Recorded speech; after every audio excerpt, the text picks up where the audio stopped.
Welcome back to the Bernard Lee Poker Show. We are talking with a gentleman who made history at the 2021 World Series of Poker.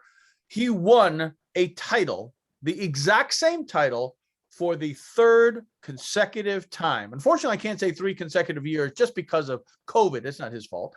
But 2018, 2019, and 2021, he won the 10,000 championship dealer's choice, six-handed championship, and now is a not only those 3, but also won one previously, a 7-card stud high-low in 2012, 4-time bracelet winner, Adam Friedman. Adam, incredible.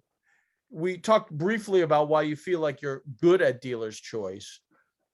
Tell us, there's 20 games in the dealer's choice ranking all the way. I mean, the list is incredible. No limit hold'em, limit hold'em, all the studs from Raz to high-low. Omahas are there, the deuce to sevens, triple draw and no limit, a 5-card draw, no limit, ace to 5, triple draw, low ball, Badugi, Badesi, all of those, ton of games. What do you feel are your 3 best games? 3 best games. I'll answer that a little bit differently, I guess. So my best game, I still believe to this day, is still 7-card stud high. I've been playing the game for about 10 years or so, and the game it makes sense to me in a lot of ways. Yep. But I believe the gap between myself and the majority of the players is much smaller than a couple other games. Whereas, like, I'm better in stud high than I am Badusi and Badesi, but I think the gap between myself and the majority of the field is much larger. So I think that's the best way to word it. Now, again, we'll talk about the final table. It's kind of like I've always described it. You could be a 9 in stud, but the majority of the field are like 7 or 8s, and you could be like a 7 in Badusi or Badesi, but the majority of the field are like 3 or 4s. So that's a very good way of and the gap is so much better. And so that's where the other question that I would have asked is, even though stud might be your best game, what's the game you call the most because of this gap? I think you just answered that with regard to Badusi. Over the years, I've probably called Badusi and Badesi the most. I know in 2015 when it came out, I was calling high-low nut qualifier because people were still playing split kings or split queens. So calling any other game would have just been really incorrect. I have probably this year, I've probably of the 20 games, I'm guessing I picked approximately about a dozen games or so. If I had to get, I didn't really think about it. About a dozen, and the reasons why I picked different. It's a combination of multiple reasons. Players who I'm playing with, stack sizes, where we're at, maybe early in the tournament when we're deeper, bubble play, when I get the big stack, when I'm a little bit shorter than I want to. So all those reasons can dictate on why I'm picking a different game at any point during the tournament. But you need to be prepared for the completely unexpected in the tournament. Like, it was where I played so much big bet on day 1 of this tournament this year. I played more big bet on day 1 of the dealer's choice this year than the previous, not just 2 years where I won it, but I want to say all 5 years that I played the event, all 5 years combined. Why is that? Why is that? I was just at a table where people were just mostly big bet players, and I was unfortunate. I was going to have to make an adjustment to that. So in other words, you played it because they called it. Because they called it. You're saying, so I got it. It crossed my head for a split second. Man, maybe people really want to get rid of me. I keep calling big bet, but I'll be honest. That's just being conceited, or however you want to define it. I know that wasn't the case, but the majority of the players was playing, they're mostly skilled at big bet games. So I was gonna have to play. I knew I was gonna have to play big pots and just whatever. If I can just get one, if I just get one hand over, I'll more or less cruise until I get the tables to where I can start playing everything I want to. And actually, I was all in early on in the tournament, which in an unfortunate situation, I was called out to a couple of friends, my guys, they got me all in pot limit Omaha. And I got where I was all in with a full blown wrap, pair and flush draw with a backdoor flush draw against. In a standard spot where I was all in against aces in the nut flush draw. It was where I just knew I was going to win the hand. It wasn't like I knew I was going to win the I just knew I was going to win that hand. And I made the nut straight on the river. And from there, but eventually I was able to get the tables to where people were choosing more than just big bet or just limit. People were mixing up a little bit more. But like I've told people over these, I really put a lot of thought into what games to pick at all times. Even the first year when I won the dealer's choice in 2018, there was a day 4 that year, and we finished at 2 a.m. I went up to Chinatown with a buddy of mine to get a late night dinner till 4 a.m. But when I got back, my roommates that year were both bracelet winners now, Nick Wagenti and Joey Cowden. And we were talking what games to pick 3-handed based on certain situations. They were more or less just a lot of thoughts. They were, for the most part, just trying to reassure me that my thought process is right, or if they had a real that they said, well, you might want to consider this or that, different situations. And like I said, I think people need to put more thought. I think it's important that term. You really need to think about what to do at all times. A lot, mostly based on stack sizes, but other situations that'll develop, and knowing what games to select. And if you have a game or two that you really think you're weak at, when preparing for the dealer's choice, I think you should go out and try to figure out a way where to play it. And again, you're not going to exactly walk into a casino and find a pot limit triple draw game, but maybe just, when you're at home by yourself, just run out a bunch of hands, run out simulations, try to see, do I want to play a big pot with these, hands? Just run out a couple hundred hands by yourself and just see what works. It's one thing I've always been able to do all these years. I don't know what it is. I'm able to just run simulations with my hands. I don't like running it. I know the smarter thing is to just use a computer and use simulations, but I do so much better when I'm able to just feel the cards, and I just see certain things. I deal out all 6 hands, and I'm able to see things that, and talk out loud to myself where it looks like I'm a crazy person. But it's always, but it's always worked well for me over the years doing that. So for you, do you avoid when you choose the games? Do you avoid the big bets early? Not necessarily. I mean, one game I choose a lot, like I said, is I was very weak in the game, but Big O I choose a lot. I've put a ton of work into my Big O game, and I think you can find some very interesting situations where you can get people for whatever reason to get it all in with a dry ace deuce, and you just have them actually crushed on the high, to where you can get it all in. You can you can win 3/4 of the pot. Again, you're taking big risk when you play big bet. I mean, the risk more than outweighs the reward. But again, based on stack size, I'll choose big bet in a lot of spots. Big O's of all the big bet games, Big O's the one I'm sure I choose the most of. But I'm not afraid. But again, I'm not afraid to play any of the games. I get a little annoyed when I think people are choosing incorrect games at certain times.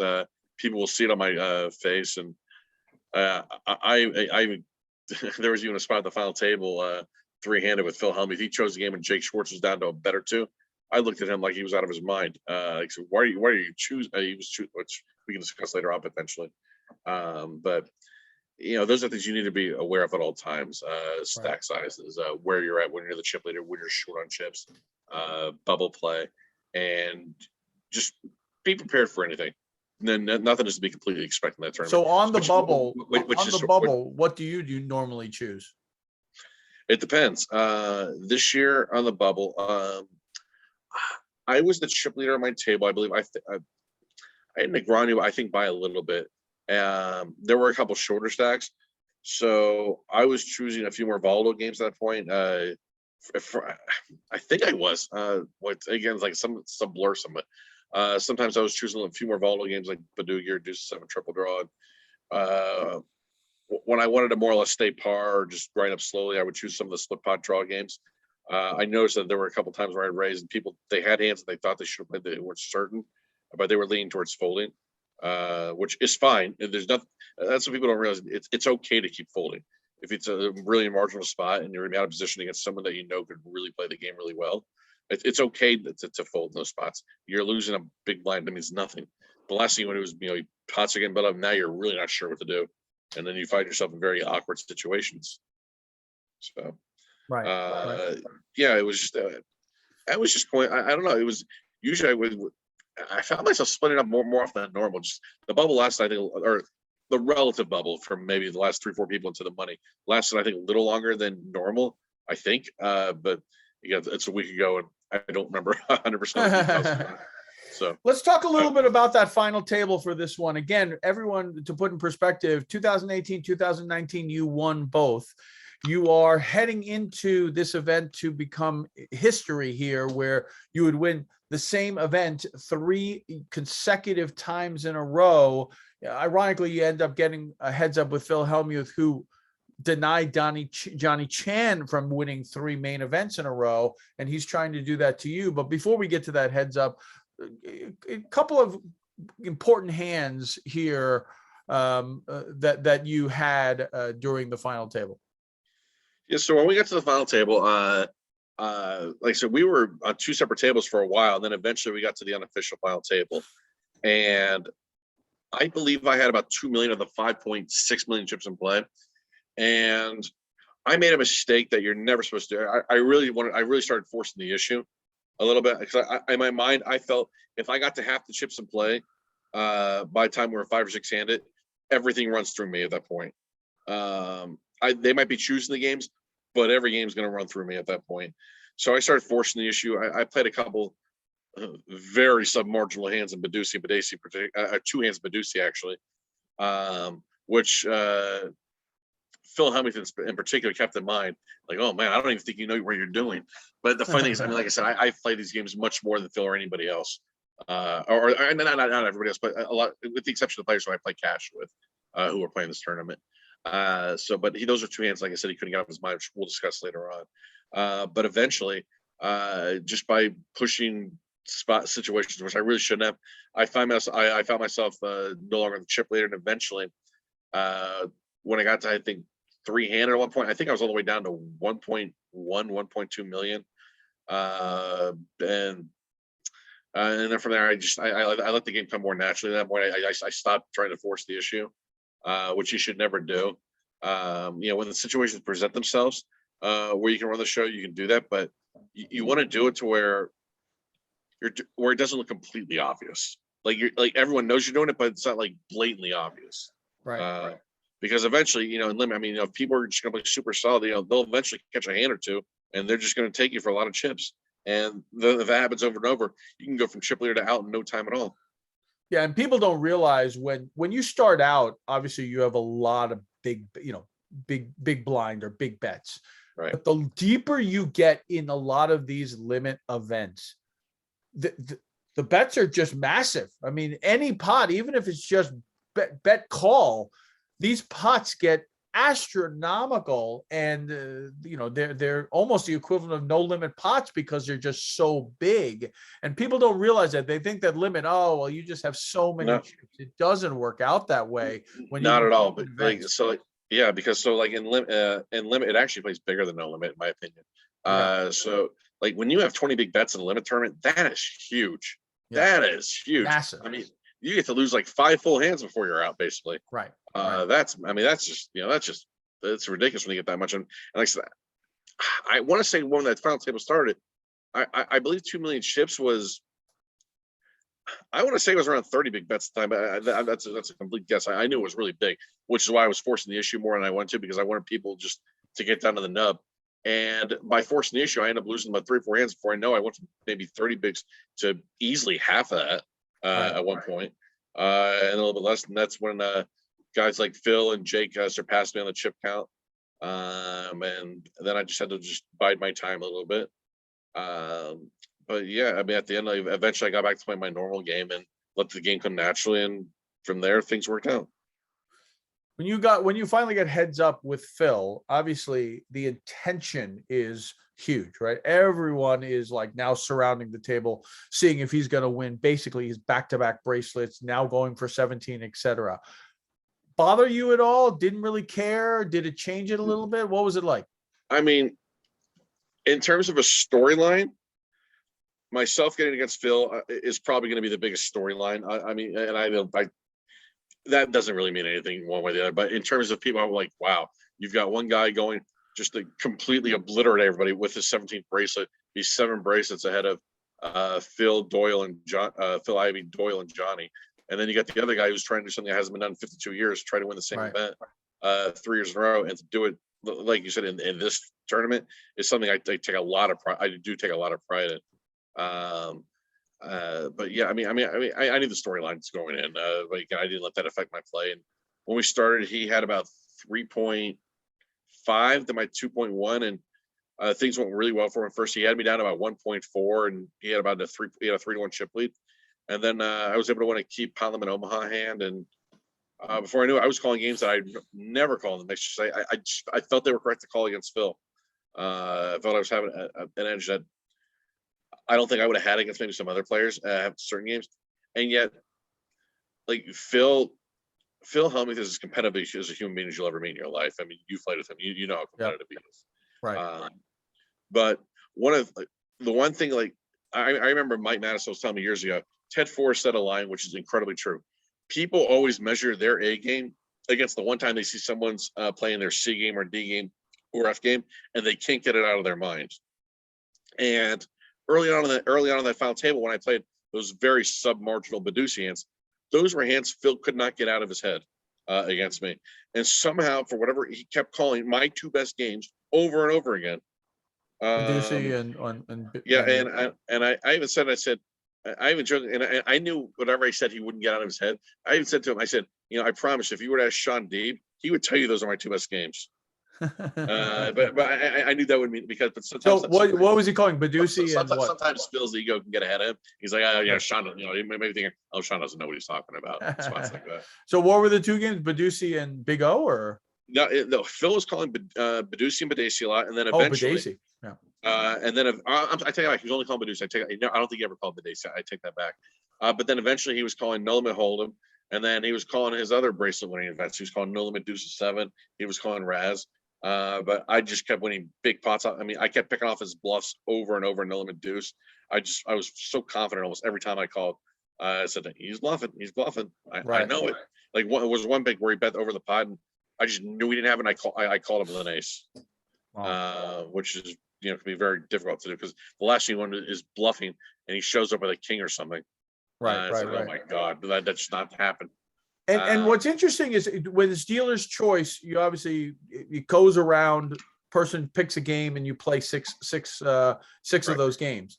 Mm-hmm. But as the final table gets smaller and smaller, obviously you're only playing 5 or 4 or 3. Yes. But when you're heads up, you play two hands. So Phil would choose a game. We play with 2 hands. Then I would choose the same game or a different game for 2 hands, and then just back and forth like that. And our match lasted a while. I believe it lasted a little over 2.5 hours, and eventually got to the point we're playing a lot of big bet against each other. I kept picking Pot Limit Omaha. I called Big O a decent amount. Other games I picked against him. I know I picked Stud 8 or better a decent amount. I picked Stud High, I think, a couple times. There's probably 1 or 2 other games I called. I'm just drawing a blank off the top of my head. But I'm more or less stuck to what I thought was correct to call against Phil, specifically when he had the chip lead. And then once I started getting the chip lead, I decided to more. Usually I would have deviated towards different games, but I thought I had the momentum in certain games, so I wanted to just keep that up. And I thought I could lower variance in certain situations. And like I said, like I told Phil, I mean, for the most part, he had better cards leading up to heads up to me, which I believe he would admit. I mean, if he's besides saying, maybe on the greatest or whatever, but I think he's being honest. I think he would say he had better cards, but heads up, I told him I had better cards for the most part. I mean, I got a few bluffs through when but there wasn't like a major bluff that I had to pull off against Phil. The cards that dictated I never had to. Right. There were some small pots where I just knew he didn't have it, so I just, put in a raise and just win there. But those are very small minimal pots that really amounted to almost nothing for the most part. But like I said, I definitely outcarded Phil at the majority of the games, and so sometimes the cards just dictate who's going to win. It's that simple. If you have 2 really good players, I mean, that's what's going to happen a lot. Right. If he can't grind me down in certain spots, and I'm just getting better cards, and there's just nothing him or anybody else can have anything to do about it. Well, they talk about it even in No Limit Hold'em. Even if you're a heads-up specialist and you're playing against just a random person, I guess the heads-up specialist, they said, like, only wins 60% of the time. It's not like that they're going to win 90% of the time. No, of course not. Cards are going to dictate, and so it is what it is. I mean, like, someone gets dealt aces, it doesn't matter how good you are. Life goes on. I mean, it is what it is. So and like out here, truth is, I played more gin than poker this trip with my roommate and a couple other people. Somehow after all these years, I finally have fallen in love with playing gin. I used to hate it over the years. Well, mostly because I've always been awful, and I'm still really bad at it. But I think I'm finally starting to improve just a little bit, which is nice. But it's where, but like we were saying, like 85, like 80, like probably about 85% of the games in Gen, they're already decided who's going to win. Right. Yeah, the 15% is the difference between, if someone's great, good, well, bad, and then a couple levels of dirt, then myself. Like, so I mean, I know it can come off as cockiness sometimes, but I'm very objective where I say, I mean, I know I'm pretty good at poker overall, but I know I am absolutely horrific at gin. Even I've gotten better, but I'm still really bad. Right. So Let's talk a little bit about, what are the next goals for you? 4-time bracelet winner. I mean, first of all, that's an incredible achievement. You just created history, achieved history with this third consecutive win. But what do you feel are your next objectives, your goals? Is it WSOP Player of the Year once? Is there another event that you really want to win bracelet wise? What's kind of your thought process as you move in to the next 15, 20 years of playing at the World Series? winning WSOP Player of the Year is severely unlikely. I don't think I'm positive it can never happen with me unless I just get hit by the deck the first few tournaments I ever play during a World Series. Even after winning the dealer's choice, I was exhausted. I mean, I played the 10K horse on pure adrenaline, but afterwards, I was basically half asleep for the next 4 days. Well, I mean, I was awake, but I was asleep. Guys like Sean or Daniel or Dan Zach, who can just go at it every single day, is just remarkable. I don't know how they're able to do it. Like I would literally have to win my first couple tournaments at the World Series in order to have any shot. And then, but yeah, I mean, only 1 year have I ever played what I define as a full schedule, which was I think 7-8 years ago. I played about 20-29 events, but on average, I play about 17 to 20 events on average. I don't see that changing anytime in the near future. I tend to have over the years, I have a comfortable balance in terms of what I'm playing cash games and tournaments during the World Series of Poker. I mean, outside the World Series, the only time I ever play tournaments, for the most part, is when I'm playing the Mid Stakes Poker Tour, which my friend runs, and I always try to support my friend Brian Molesky in his tour whenever they can. Because I really think what they're doing is very right overall. Yeah. But yeah, outside that, I mean, I'm playing cash predominantly the majority of the year. So winning Player of the Year would be nice, but it's not a goal of mine. In terms of tournaments, it's actually pretty funny. I've started asking people like during COVID, and it was a couple of my friends that I was always asked during the 25K horse, which is the first tournament. We were just asking people if you could pick 5 events to win. If you take money out of the equation, money has no reason. Which 5 events would you want to win? And I actually know my 5. My 5, no particular order. And I said this before even I wanted it, was Dealer's Choice, just because, like I said, it's the most unique event. And actually, the one thing that I haven't mentioned already about Dealer's Choice is when people first start playing Dealer's Choice the first time, they come back because they see the uniqueness and it's just so different from every other tournament. Even the players that are big bet players that are playing this tournament, they see how this is such a different event than every other event. Because every event, you play your game and you go from there, but there's just strategies that don't come up in any other event. So Dealer's Choice assignment. The main event is still high, just because it's the main event. The Poker Players Championship. I've played it 3 times. Stuck 3 buy-ins in that tournament. I'm 50-50 on whether I'm going to play it this upcoming Sunday. At this point, I honestly don't know what I'm doing. The 2 other tournaments that would mean a lot to me to win. First, the 10. Everyone knows me. The 10K Stud High tournament. When I busted actually in day 2 when I had the top 5 stack, that one really hurt. Just running as bad as I did. It's the game I pride myself the most on. It really hurt not being able to just do anything on day 2 this year. And the other event because I think it's the most classic, is the 10K horse. I've come so close to winning horse bracelets at the World Series. I think I've got 3 final tables, if I remember correctly, over the years. I've come super close to a couple of those, and it would mean a lot to win a horse, which people say, oh, it's like Dealer's Choice. It is and it's not, because Dealer's Choice will get a certain individual, but horse is just horse the initial. It's the initial one where people will play mix. So maybe it's a little old school of me, similar to some card side, but those 2 tournaments would mean a lot to me, as well as the first 3 that I already mentioned. Like, I would love to win a Dealer's Choice for a 4th time and a 5th time or whatever. Of course. Truth is, I'll just settle for having a shot if I can get the day 2 every year and be satisfied with that right now. I love it. Well, Adam, hey, listen, congratulations. History was made with your third consecutive 10K Dealer's Choice Championship. Wish you all the best for the rest of the 2021 World Series, and hopefully we'll do another interview after you win your fifth bracelet. Well, if I can win a fifth, I'd be happy to come back on. Thanks for having me.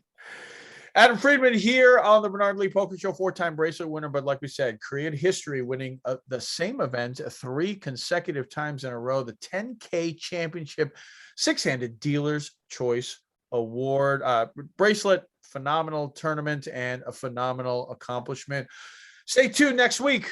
More bracelet winners, more information from the 2021 World Series of Poker. And as always, may you always go in with the best hand, and may you never get unlucky. Good night, everybody.